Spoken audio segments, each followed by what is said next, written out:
இன்றும் பல விசேட செய்திகளுடன் நீங்கள் காத்திருக்கின்றீர்கள். கணேசன் குரலுடன் தொடர்ந்தும் இணைந்து கொள்ளுங்கள். பல முக்கியமான விஷயம் குறிப்பாக வருமானம் குறைந்த மக்களுக்கு அஸ்வஸ்வ நிறுவனம் அஸ்வஸ்வ திட்டத்தை வழங்கி வருகின்றது. எனவே இது 2023ஆம் ஆண்டு வழங்கப்பட்ட முதல் கொடுப்பனவு பெறுவதற்காக விண்ணப்பித்த முதலாவது விண்ணப்பதாரிகளுக்கு ஒரு அவசர அறிவித்தலை விடுத்திருக்கின்றது. அஸ்வஸ்வ நலன்புரிகள் சபையால் விடுக்கப்பட்ட இந்த அவசர அறிவித்தல் பற்றி நீங்கள் இந்த செய்தியினுடைய இறுதி பகுதியில் சிறப்பாக இருக்கின்றது. நீங்கள் அதை விளங்கிக் கொள்ளக்கூடியதாக இருக்கும்.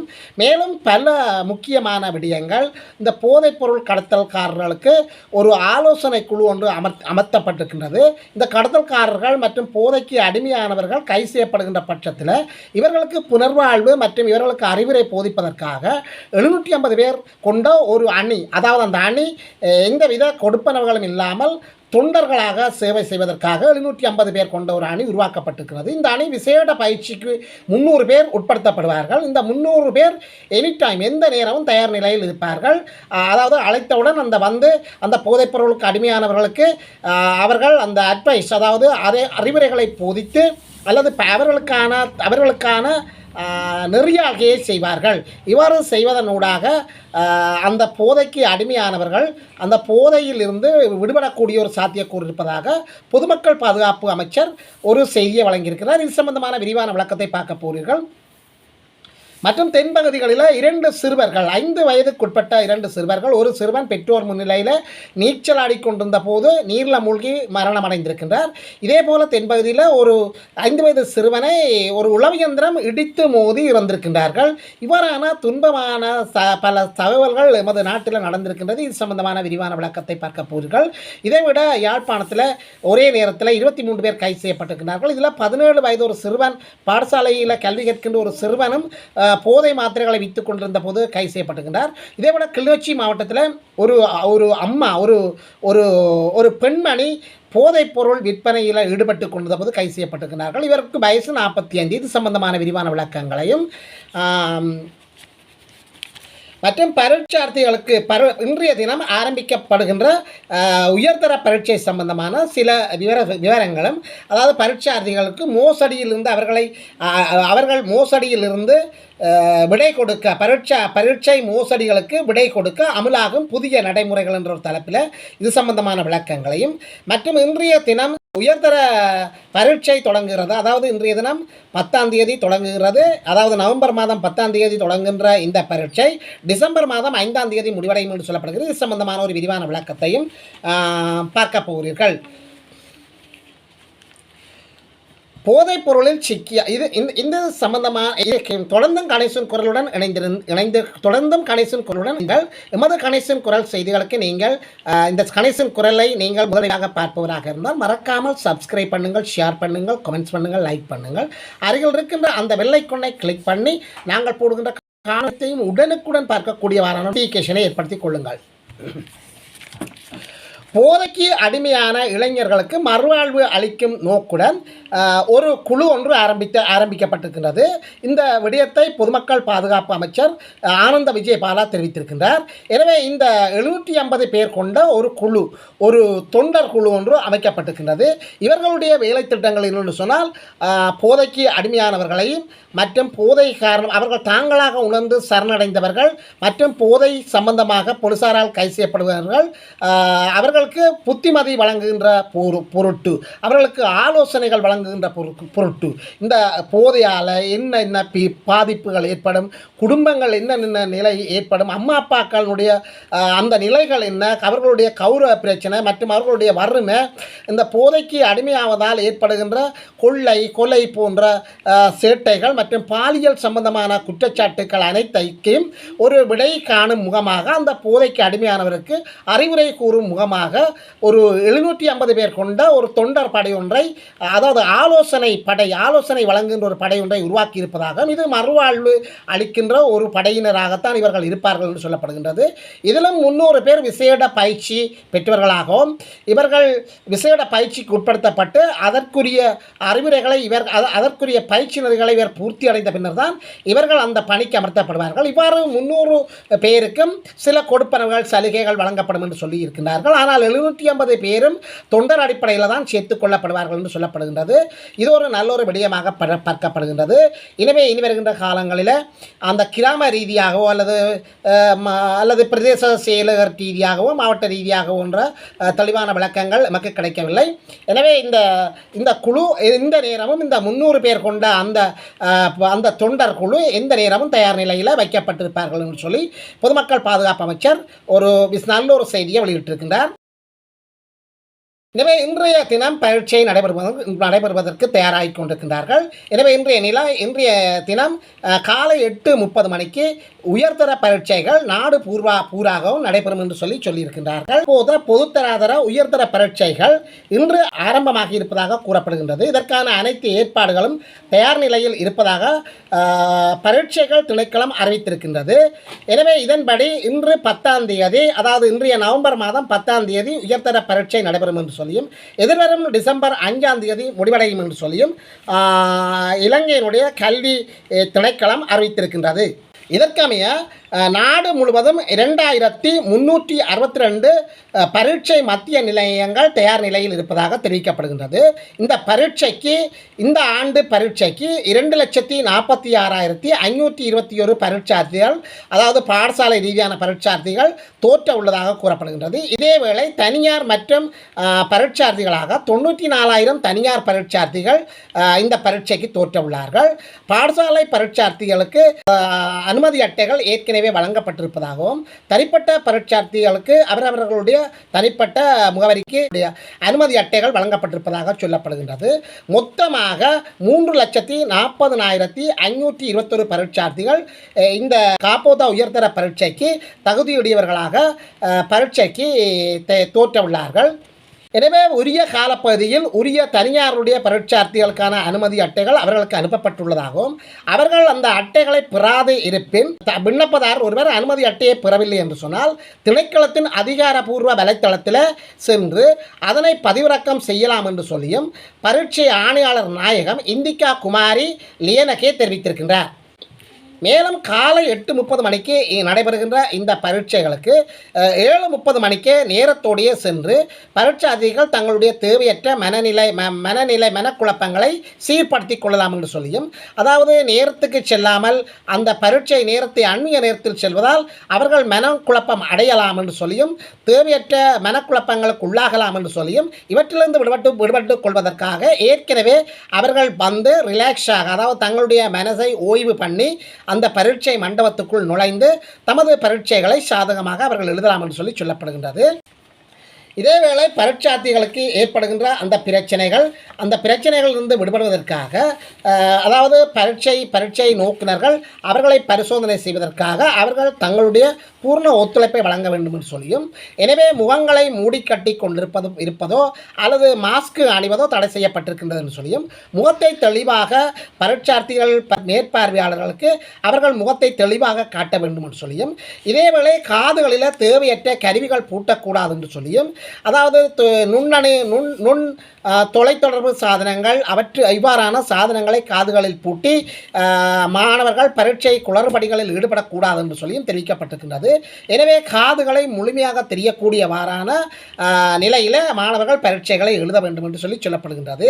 இதேவேளை மாணவர்கள் விலை கூடிய தொலைபேசிகளையோ ஸ்மார்ட் போன்களையோ மற்றும் தொலைத்தொடர்பு சாதனங்களையோ மற்றும் கணக்கு சம்பந்தமான இயந்திரங்களையோ எந்தவித மின்னணு சாதனங்களை பரீட்சை நிலையத்துக்குள் கொண்டு போக முடியாது என்று சொல்லியும் கடுமையான நிபந்தனைகளை விதித்திருக்கின்றார்கள். எனவே இந்த முறை பரீட்சார்த்திகள் சிறப்பாக பரீட்சைகள் எழுத வேண்டும் என்று சொல்லியும் அவர்கள் சிறந்த பெறுபவர்களை பெற வேண்டும் என்று சொல்லியும் எமது கணேசன் குரல் சார்பாக வாழ்த்துக்களை தெரிவித்துக் கொள்கின்றோம். பல்கலைக்கழக மகளிர் விடுதியிலிருந்து ஒரு மனித கரு மீட்கப்பட்டிருக்கின்றது. இந்த சம்பவத்தை அந்த மகளிர் கல்லூரியினுடைய அந்த வளாகத்துக்கு பொறுப்பாக இருக்கின்ற, அதாவது பேராதனை பல்கலைக்கழகத்தில் உள்ள விஜய் வர்த்தனா மகளிர் விடுதியின் 4வது மாடியில் அமைந்துள்ள கழிப்பறை ஒன்றிலிருந்து மனித கரு ஒன்று மீட்கப்பட்டிருக்கின்றது. எனவே விடுதியின் பிரதி தலைமை ஆசிரியர் அளித்த முறைப்பாட்டின் பேரில் சம்பவ இடத்திற்கு போலீசார் வந்து விசாரணைகளை மேற்கொண்டிருக்கின்றார்கள். எனவே அவர்கள் அந்த மனித கருவை மீட்டிருக்கின்றார்கள். எனவே மீட்ட மனித கருவை பேராதனை மருத்துவமனையிலோ ஒப்படைத்திருந்திருக்கிறார்கள் மேலதிக பரிசோதனைகளுக்காக. எனவே மேலதிக பரிசோதனைகளிலிருந்து இந்த மனித கரு யாருக்கு உடையது, இந்த மனித கருவினுடைய காலப்பகுதி என்ன என்பது சம்பந்தமான மேலதிக தகவல்களை அவர்கள் பெறக்கூடியதாக இருக்கும். இதன் ஊடாக சம்பந்தப்பட்ட குற்றவாளியை அவர் கைது செய்யக்கூடிய வாய்ப்புகள் இருக்கின்றது. குளியல் அறையில் வழுக்கி விழுந்து பல்கலைக்கழக மாணவி பரிதாபமாக மரணமடைந்திருக்கின்றார். கொத்தலாவலை பாதுகாப்பு பல்கலைக்கழகத்தினுடைய சுகாதார அறிவியல் பீடத்தினுடைய தாதியர் மற்றும் குடும்ப சுகாதார பட்ட படிப்பை பயின்று வருகின்ற 3ஆம் ஆண்டு மாணவியை இவ்வாறு தன்னுடைய லீவில் சென்ற போது தன்னுடைய வீட்டில் குளியல் அறையில் நடந்து கொண்டிருந்த போது அது வழுக்கி விழுந்து பின்பக்கம் அடிபட விழுந்து தன்னுடைய தலையில் பலத்த காயங்களுக்கு உள்ளாகி பெருமளவு குருதி போக்கு ஏற்பட்டு இறந்திருக்கின்றார். எனவே கண்டி கேன்ஸ்டெஸ்ஸா பகுதியைச் சேர்ந்த HMLD ஜெயதிலகா என்கின்ற அந்த 3ஆம் ஆண்டு மாணவியை இவ்வாறு பரிதாபமாக உயிரிழந்திருக்கின்றார். பல்கலைக்கழகத்தில் இருந்து கடந்த 6ஆம் தேதி இவர் லீவில் சென்றிருக்கின்றார். அப்போ லீவில் சென்ற போது வீட்டில் குளியல் அறையில் வழுக்கி விழுந்ததாக போலீசாரினுடைய ஆரம்பகட்ட விசாரணைகள் தெரிவிக்கின்றன. கண்டி தேசிய மருத்துவமனை நரம்பியல் பிரிவில் இவர் சிகிச்சை பெற்று தீவிர சிகிச்சை பிரிவில் அனுமதிக்கப்பட்டு சிகிச்சை பெற்று வந்த நிலையில் நேற்று முன்தினம் உயிரிழந்திருக்கின்றார். எனவே இந்த மாணவி எதிர்வரும் டிசம்பர் மாதத்தில் நடைபெறுகின்ற இறுதித் தேர்வில் பரீட்சை ஒன்றுக்கு தயார் நிலையில் இருந்ததாகவும் தெரிவிக்கப்படுகின்றது. அரசுக்கு எதிரான பேரணி கடும் அழுத்தமாக அரசாங்கத்துக்கு அமையும். அதாவது நுகேகொடையில் எதிர்வரும் 21ஆம் தேதி இடம்பெற உள்ள பேரணி மிகவும் பலத்த அடியாக அரசுக்கு விழும் என்று சொல்லி பொதுசன பெரமுன கட்சியின் தேசிய அமைப்பாளர் நாமல் ராஜபக்சவும் பாராளுமன்ற உறுப்பினருமான நாமல் ராஜபக்ச இந்த அறிவித்தலை விடுத்திருக்கின்றார். நுகேகொட பேரணி அரசாங்கத்துக்கு கடும் அழுத்தமாக அமையும் என்று சொல்லி இவர் தெரிவித்திருக்கின்றார். இது தொடர்பாக தங்களுடைய கட்சியை சேர்ந்த தன்னுடைய தந்தை, அதாவது முன்னாள் ஜனாதிபதி மஹிந்த ராஜபக்ச இந்த பேரணியில் கலந்து கொள்ள மாட்டார் என்று சொல்லியும், மேலும் அவருடைய பூரண ஆசீர்வாதம் மற்றும் அவருடைய அந்த சப்போர்ட், அந்த ஆதரவு இந்த பேரணிக்கு இருக்கும் என்று சொல்லி தெரிவிக்கப்படுகின்றது. இந்த பேரணியில் பலர் தற்போது விலகி வருகின்றது. நீங்கள் கண்கூடாக பார்த்த விடயம் பல்வேறு கட்சிகளை சேர்ந்தவர்கள் விலகி வருகின்றார்கள். எனவே இந்த பேரணியை நடத்துகின்றவர்களுக்கு இதுவே ஒரு பிரச்சனையாக இருக்கின்றது. எனவே எதிர்வரும் 21ஆம் தேதி நுகேகொட பேரணி என்பது இலங்கை அரசாங்கத்தினுடைய தற்போதைய ஆட்சியினுடைய பிரச்சனைகள், அதாவது ஊழலுக்கு எதிரானவர்கள் என்று சொல்லி அரசியல்வாதிகள் பழிவாங்கப்படுகின்றார்கள். மேலும் நாட்டினுடைய வறுமைகள் தீர்க்கப்படவில்லை, மக்களுடைய அடிமட்ட பிரச்சனைகள் தீர்க்கப்படவில்லை என்று சொல்லி எதிர்க்கட்சியினர் பல்வேறு குற்றச்சாட்டுகளை முன்வைத்து தேவையில்லாத கைதுகளை மேற்கொள்கின்றார்கள் என்று சொல்லி கூறித்தான் இந்த நுகேகொட பேரணி என்பது முக்கியத்துவப்படுத்தப்படுகின்றது. இந்த பேரணி 21ஆம் தேதி நடக்குமா அல்லது நடந்தால் எவ்வாறு இருக்கும் என்று சொல்லி நாங்கள் பொறுத்திருந்த தான் பார்க்க வேண்டியிருக்கின்றது. அஸ்வஸ்வ குடும்பத்தினுடைய அனைத்து குடும்பங்களுக்குமான தகவல்களை புதுப்பிக்க வேண்டும் என்று சொல்லி நலன்புரிகள் சபை ஒரு அறிவுறுத்தலை விடுத்திருக்கின்றது. அஸ்வஸ்வ முதல் கட்டத்தில் உள்ள அனைத்து குடும்பங்களும் தனிநபர்களும் தகவல்களை புதுப்பித்தலில் பங்கேற்பது கட்டாயமாகும் என்று சொல்லியும், பங்கேற்காத குடும்பங்கள் மற்றும் தனிநபர்களுக்கான அடுத்த ஆண்டு அஸ்வஸ்வ கொடுப்பனவுகளுக்கு தகுதியற்றவர்களாக கருதப்படுவார்கள் என்று சொல்லி நலன்புரிகள் சபை தெரிவித்திருக்கின்றது. குறிப்பிடத்தக்க ஒரு அம்சமாக காணப்படுகின்றது. குறைந்த வருமானம் பெறுகின்ற அஸ்வஸ்வ பயனாளிகளுக்கு, அதாவது அஸ்வஸ்வ குறைந்த வருமானம் பெறுகின்ற குடும்பங்களுக்கான அஸ்வஸ்வ கொடுப்பனவு வருடாந்த தகவல் புதுப்பித்தல் தற்பொழுது ஆரம்பிக்கப்பட்டிருக்கின்றது. இது வருடம் புதுப்பிக்கிறதனுடைய ஒரு திட்டமாகத்தான் காணப்படுகின்றது. 2023ஆம் ஆண்டு அஸ்வஸ்வனுடைய முதல் முறையாக பதிவு செய்து தற்போது கொடுப்பனவுகளை பெறும் மற்றும் பெறாத குடும்பங்கள் மற்றும் தனிநபர்கள் இந்த புதுப்பிப்பதை மேற்கொள்ள வேண்டும் என்று சொல்லி அஸ்வஸ்வ நலன்புரிகள் சபை அறிவித்தல் விடுத்திருக்கின்றது. 2023ஆம் ஆண்டு முதல் தடவையாக பதிவினை மேற்கொண்டவர்களை இதில் முக்கியத்துவப்படுத்துகின்றார்கள். எவ்வாறாயினும் 2024ஆம் ஆண்டில் மனக்குறைகளை தெரிவித்த விண்ணப்பதாரர்களுக்கு தகவல்களை புதுப்பிக்க வேண்டிய அவசியம் இல்லை என்று சொல்லியும், ஏனென்று சொன்னால் அவர்களுடைய அந்த விண்ணப்பதாரிகளுடைய தகவல்கள் ஏற்கனவே ஆய்வுக்காக அனுப்பப்பட்டுள்ளதாகவும் நலன்புரிகள் நன்மைகள் சபை தெரிவித்திருக்கின்றது. அதாவது உங்களுக்கு விளங்கும் என்று நினைக்கிறேன், 2024ஆம் ஆண்டு மனக்குறை விண்ணப்பம் போட்டவர்களுக்கெல்லாம் தானே அவர்களுக்கு இனி விண்ணப்பிக்க தேவையில்லை. காரணம் என்னென்று சொன்னால் 2024ஆம் ஆண்டு அவர்கள் மனக்குறை விண்ணப்பம் செய்திருக்கிறார்கள் தானே. அப்போ 2வது முறை அவர்கள் தங்களுடைய அந்த டீட்டெயில்ஸ்களை தெரிவித்தபடியால், அதாவது கூறியபடியால், அங்கு அவர்களுக்கான தகவல்கள் ஏற்கனவே மீளாய்வுக்கு உட்படுத்தப்பட்டு வருவதாக தெரிவிக்கப்படுகின்றது. மேலும் தகவல்களை மீண்டும் உறுதிப்படுத்தும் போது குடும்ப உறுப்பினர்களுடைய தேசிய அடையாள அட்டை மற்றும் செயற்படக்கூடிய கையடக்க தொலைபேசி இலக்கம் என்பன இருப்பது அவசியமாகும் என்றும் அறிவுறுத்தப்பட்டிருக்கின்றது.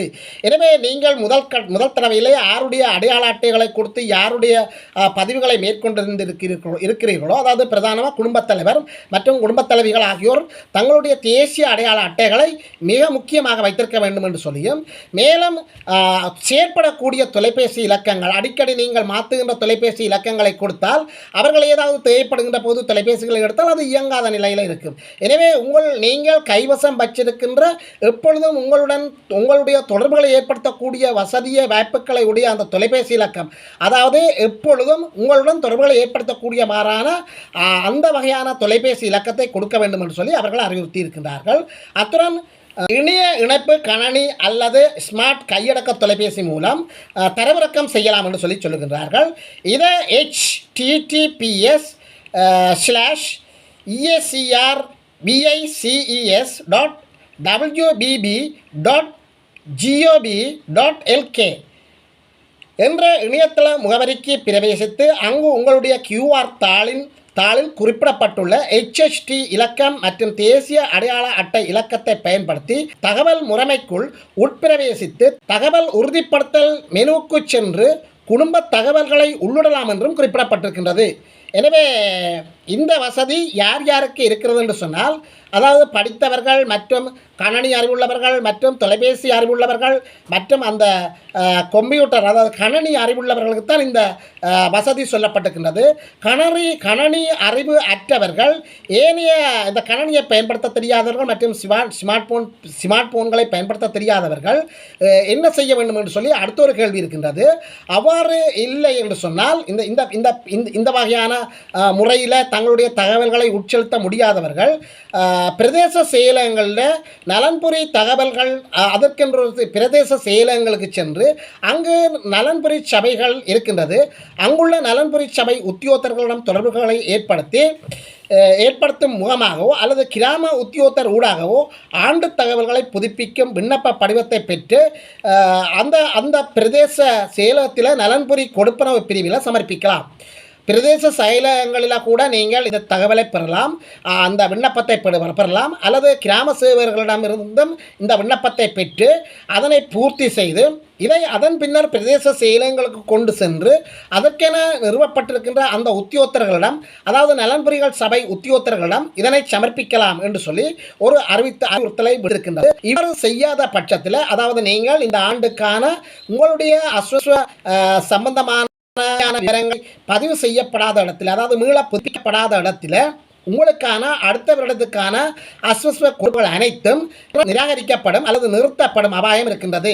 எனவே உடனடியாக இந்த தகவல்களை வாங்கி 2024 முதலாக விண்ணப்பித்தவர்கள், அதாவது குறைந்த வருமானம் பெறுகின்ற அஸ்வஸ்வ கொடுப்பனவு வருடாந்த தகவல் புதுப்பித்தல் 2003ஆம் ஆண்டு அஸ்வஸ்வ முதன்முறையாக பதிவு செய்து தற்போது கொடுப்பனவுகளை பெறுகின்றவர்களும் பெறாத குடும்பங்கள் மாத்திரம்தான், அதில் தனிநபராக இருந்தாலும் சரி குடும்ப உறுப்பினர்களாக இருந்தாலும் சரி, அவர்கள்தான் இதில் முக்கியமாக இந்த ரெனியூ, அதாவது புதிய ஆண்டு தகவல்களை மீள புதுப்பித்தலுக்குள் உள்ளடக்கப்படுகின்றார்கள்.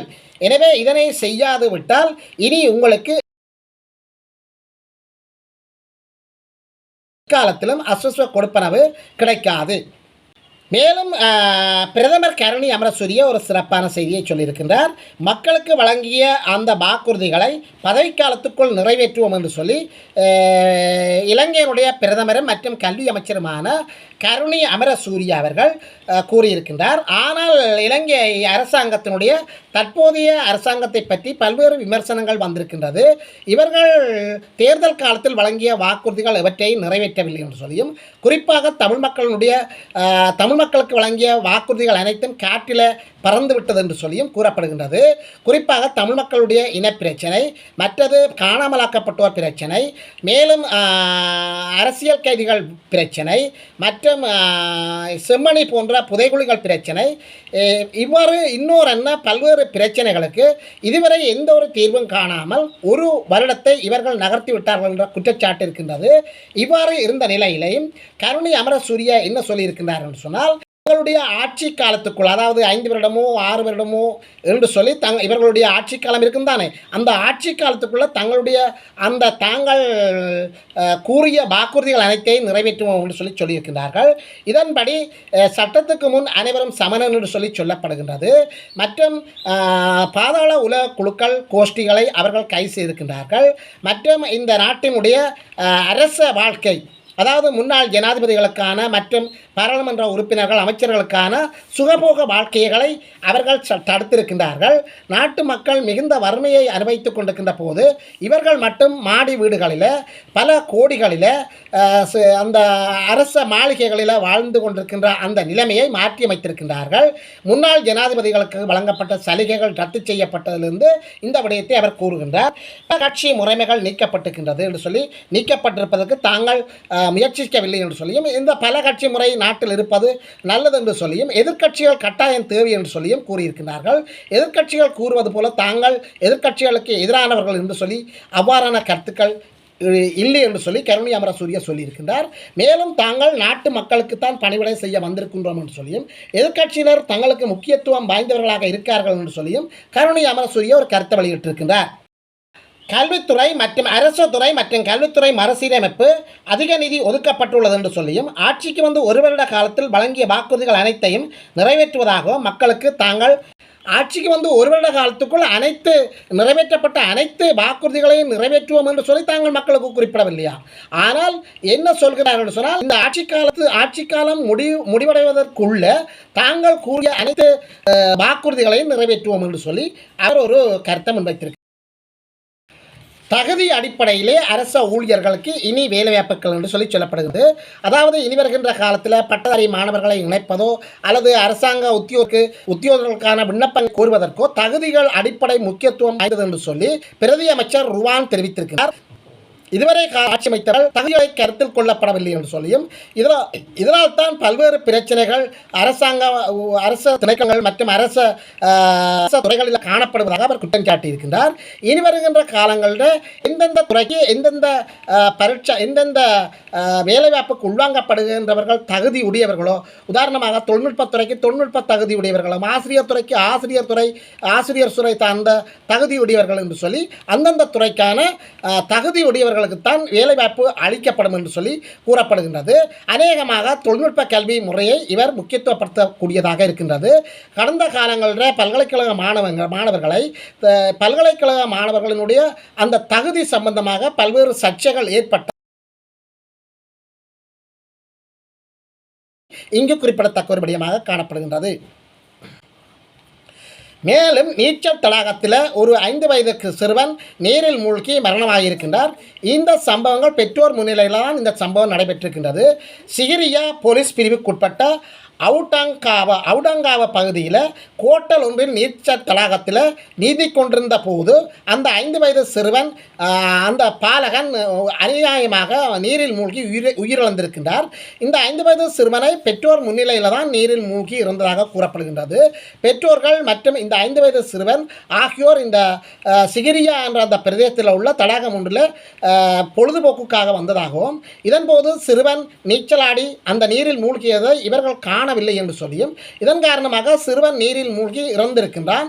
எனவே இந்த சிறுவன் தற்போது இந்த சிறுவனுக்கு 5 வயது நிரம்பிய நிலையில் இந்த சிறுவனுடைய உடல் மீட்கப்பட்டு தற்போது மருத்துவ பரிசோதனைக்கு இந்த சடலம் தம்புள்ள வைத்தியசாலையில் பிரேத அறையில் வைக்கப்பட்டுள்ளதாகவும் சிகிரியா போலீசார் மேலதிக விசாரணைகளை மேற்கொண்டு வருவதாகவும் செய்திகள் வெளியாகி இருக்கின்றது.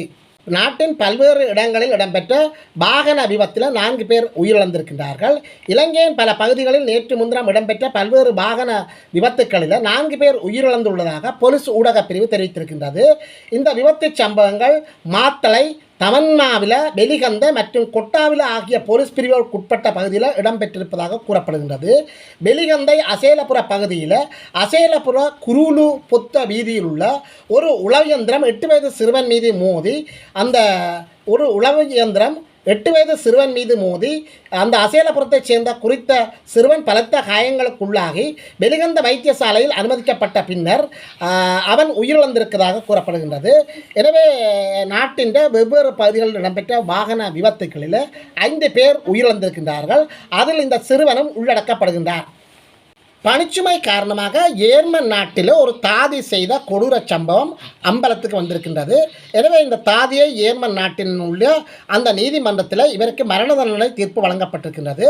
கடந்த 2020ஆம் ஆண்டு குறித்த மருத்துவமனை ஒன்றில் ஏர்மனில் உள்ள குறித்த ஒரு மருத்துவமனையில் உள்ள ஊர்செலன் என்ற நகரில் உள்ள ஏர்மனில் ஊர்செலன் என்ற நகரத்தில் உள்ள ஒரு மருத்துவமனையில் கடந்த 2020ஆம் ஆண்டு குறித்த அந்த மருத்துவமனை 2020ஆம் ஆண்டில் குறித்த அந்த பொன் மருத்துவ தாதியாக பணியில் சேர்க்கப்பட்டிருந்தார்.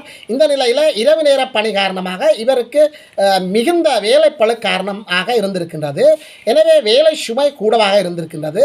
எனவே வெளிநாடுகளிலே ஒருவர் கோமா நிலையில் இருந்தால் அவரை இறக்கும் வரையிலும் அவருடன் ஒரு பெண் செவிலித்தாயாக இருப்பார். அவர் இறந்த பிறகுதான் அந்த பொண்ணுக்கு மாற்று வேலை கிடைக்கும். அதுவரை அந்த பொண் ஒரு தாயாக அல்லது மனைவியாக அந்த பணிவிடையை செய்வார்கள். எனவே இந்த எமது இலங்கை போன்ற நாடுகளில் இந்த நிலைகள் காணப்படுவதில்லை. ஜெர்மன் போன்ற வளர்ச்சியடைந்த வெளிநாடுகளில் அவ்வாறான நிலைமைகள் இல்லை. இலங்கை போன்ற நாடுகளில் நிலைமைகள் வேறு விதமாக அமையும். எனவே இந்த செவிலித்தாய்க்கு பணிச்சுமை காரணமாக 10 பேரை இவர் நச்சூசி அடித்து கொலை செய்திருக்கின்றார். எனவே 2023 டிசம்பர் மாதம் முதல் 2024 மே வரை இவர் 10 நோயாளிகளை இவ்வாறு விஷ ஊசி அடித்து கொலை செய்திருக்கின்றார் என்று சொல்லி இவர் மீது குற்றஞ்சாட்டப்பட்டிருக்கின்றது. அத்தோடு 27 பேரை கொலை செய்வதற்கு முயற்சி செய்திருக்கின்றார் என்று சொல்லியும் இவர் மீது குற்றஞ்சாட்டப்பட்டு வழக்கு தொடரப்பட்ட நிலையில் நீதிமன்றத்தில் விசாரணைக்கு எடுத்துக்கொள்ளப்பட்ட போது இவருக்கு மரண தண்டனை விதித்து, அதாவது ஆயுள் தண்டனை விதித்து தீர்ப்பளிக்கப்பட்டிருக்கின்றது. எனவே இந்த தீர்ப்புக்கு இவர் உடன்படாதவிடத்து அந்த தீர்ப்பை எதிர்த்து மேன்முறையீடு செய்யலாம் என்று சொல்லியும் செய்திகள் வெளியாகியிருக்கின்றது. எனவே இந்த தாதி 10 பேரை கொலை செய்திருக்கின்றார். மேலும் 27 பேரை கொல்வதற்கு முயற்சி செய்திருக்கின்றார். எனவே இப்படியான நிலைமைகள் வெளிநாடுகளில் ஒரு சில வெளிநாடுகள் சிறப்பான நாடுகள் வெளிநாடுகளில் இப்படி ஒன்று நடவாது என்று சொல்லி கூறப்பட்ட போது ஆங்காங்கே சில விடயங்கள் இவ்வாறு நிகழ்வதும் ஒரு மனித வரலாற்றில் ஒரு மிக மிக மிக முக்கியமான ஒரு கட்டமாக காணப்படுகின்றது. அமெரிக்காவுக்கு செல்கின்றவர்களுக்கு முக்கிய எச்சரிக்கை விடப்பட்டிருக்கிறது. அவர்களுக்கு விசா வழங்குவதில் நெருக்கடிகள் கொடுத்திருக்கின்றார் தற்போதைய அமெரிக்க ஜனாதிபதி ட்ரம்ப். அதாவது உடல் பருமம் உள்ளவர்கள், நீரிழிவு நோய் உள்ளவர்கள் மற்றும் இதய வருத்தம் உள்ளவர்களுக்கான அந்த விசா வழங்க வேண்டாம் என்று சொல்லி அவர் அறிவுறுத்தலை அவர் விடுத்திருக்கின்றார். இந்த அறிவுறுத்தல் அவர் யார் யாருக்கு விட்டிருக்கின்றார் என்று சொன்னால் சகல வெளிநாட்டு தூதரகங்களுக்கும் பல்வேறு நாடுகளில் உள்ள அவர்களுடைய அந்த வெளிநாட்டு தூதரகங்களுக்கு இந்த பணிப்புரையை விடுத்திருக்கின்றார். எனவே இனி வருகின்ற காலங்களில் உடல் பருத்தவர்கள் மற்றும் நீரிழிவு நோய்க்கு உட்படுத்தப்பட்டவர்கள் அமெரிக்காவுக்கு செல்ல முடியாது என்பது ஒரு துன்பகரமான செய்தியாக காணப்படுகின்றது. ஏன் இவ்வாறு அவர் குறிப்பிட்டிருக்கிறார் என்று சொன்னால் அந்த அமெரிக்காவுக்கு இவ்வாறான நோய்களுடன் செல்வர்கள் அமெரிக்காவில் பல டாலர்கள் செலவழிக்க வேண்டும் என்று சொல்லியும் இது அந்த நாட்டுக்கு பாதகமான சூழ்நிலையை ஏற்படுத்தும் என்று சொல்லியும் இந்த அமெரிக்க ஜனாதிபதி டொனால்ட் ட்ரம்ப் அவர்கள் இவ்வாறான தடை உத்தரவை பிறப்பித்திருக்கின்றார். உலகில் மிகப்பெரிய சிலந்தி வலி ஒன்று கண்டுபிடிக்கப்பட்டிருக்கின்றது. கிரீஸ் மற்றும் அல்பேனியா எல்லைகளில் உள்ள ஒரு மிகப்பெரிய ஒரு குகையில் தான் இந்த உலகில் மிகப்பெரிய ஒரு சிலந்தி வலை கண்டுபிடிக்கப்பட்டிருக்கின்றது.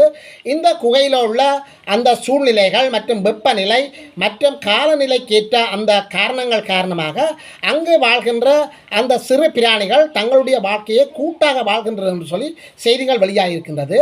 இந்த குகைக்குள் மிகப்பெரிய ஒரு வலை கண்டுபிடிக்கப்பட்டிருக்கின்றது.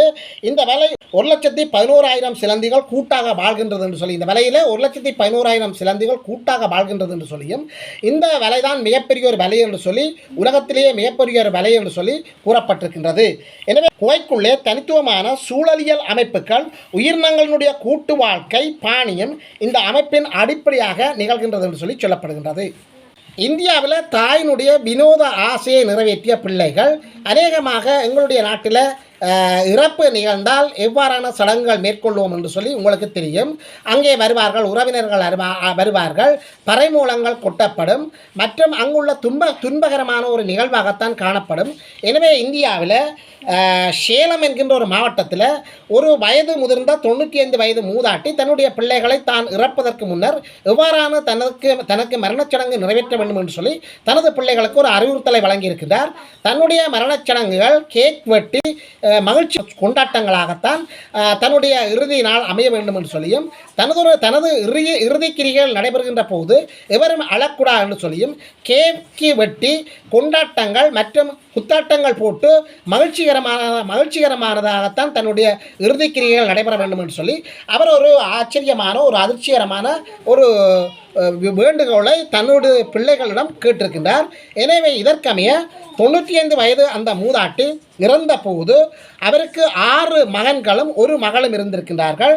இதைவிட அவருக்கு 24 பேரப்பிள்ளைகளும் 25 கொள்ளு பேரன்களும் இருந்திருக்கின்றார்கள். எனவே இவ்வளவு பேரும் சேர்ந்து அவருடைய இறுதிக்கிரிகைகளை கேக் வெட்டி மகிழ்ச்சி ஆரவாரத்தோடு அவருடைய இறுதிக்கிரிகைகளை செய்திருக்கின்றார்கள். எனவே இது சம்பந்தமாக பல்வேறு தரப்பினரிடமும் அதிர்ச்சியை ஏற்படுத்தியது மட்டுமில்லாமல் இது ஒரு பேசு பொருளாகவும் காணப்படுகின்றது. இது போன்ற இன்னொரு செய்தியில் உங்களை வந்து சந்திக்க உங்களிடமிருந்து விடைபெற்றுக் கொள்கின்றேன். நன்றி, வணக்கம்.